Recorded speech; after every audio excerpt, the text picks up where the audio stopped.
ঈদের চতুর্থ দিনেও ভিড় জাতীয় চিড়িয়াখানায়। তপ্ত রোদেও প্রাণ প্রকৃতির সঙ্গে সময় কাটছে নগরবাসীর। শিশুদের উচ্ছ্বাস আর উন্মাদনা চোখে পড়ার মতো। নগরীর ভ্যাপসা গরম থেকে বাঁচতে গাছের নিচে ছায়া খুঁজছেন ঘুরতে আসা ক্লান্ত নগরবাসী। তবে ভিড় কমেছে উদ্যান আর পার্কগুলোতে। বিস্তারিত সুফিয়ান ফারাবির প্রতিবেদনে। ঘুরতে এসে আদরের সন্তানের সঙ্গে বাবার সেলফি তোলার এই আনন্দ পূর্ণতা দিল এবারের ঈদ আয়োজনকে। অন্যদিকে বুকে থাকা সন্তানকে হাত পাখার বাতাসে শান্ত করার প্রচেষ্টা বাবাদের ভালোবাসার লুকিয়ে থাকা গল্প বলে। ঈদ শেষ, তবে ছুটি কিন্তু শেষ হয়নি। তাই ঘরে ঈদের আনুষ্ঠানিকতা গুছিয়ে উঠে ঘরের বাইরে ঈদ উদযাপনে ব্যস্ত নগরবাসী। তারই প্রতিফলন জাতীয় চিড়িয়াখানায় উপচে পড়া ভিড়।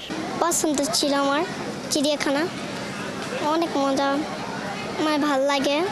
এই প্রথম আমার এই নাতিটাকে নিয়ে আসছে, আমি অনেক খুশি। বক পাখি দেখলাম, এখন দেখবো বাঘ দেখবো। আমরা ঈদের সময় আসতে পারি নাই, তার জন্য ঈদের 3 দিন পরে আসলাম।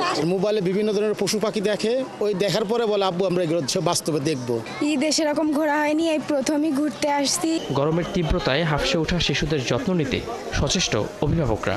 শিশুরা ছুটছে আইসক্রিম ও ঠান্ডা পানীয়র দিকে। প্রচণ্ড গরমের কারণে টিকা যাচ্ছে না, খুব তাড়াতাড়ি চলে যাওয়ার প্রয়োজন মনে করতেছি। গরমে আমার ছেলে পানির জন্য হাইতাস করতেছে। এদিকে এবারে ঈদকে ঘিরে যে প্রস্তুতি নিয়েছিল জাতীয় চিড়িয়াখানা কর্তৃপক্ষ তা সফল হয়েছে বলে মনে করেন জাতীয় চিড়িয়াখানার এই পরিচালক। এখনো পর্যন্ত আমাদের কাছে মনে হয়েছে যে বড় ধরনের কোনো সমস্যা কিন্তু আমাদের কাছে আসেনি। আমরা মনে করছি যে দর্শনার্থীগণ স্বাভাবিকভাবে চিড়িয়াখানা ভিজিট করতে পারছেন। পশু পাখিতে ছোটদের আগ্রহ থাকলেও ছায়াশীতল বোটানিক্যাল গার্ডেন, জিয়া উদ্যানে আগ্রহ দেখা যায় বড়দের। সুফিয়ান ফারাবি, ৭১, ঢাকা।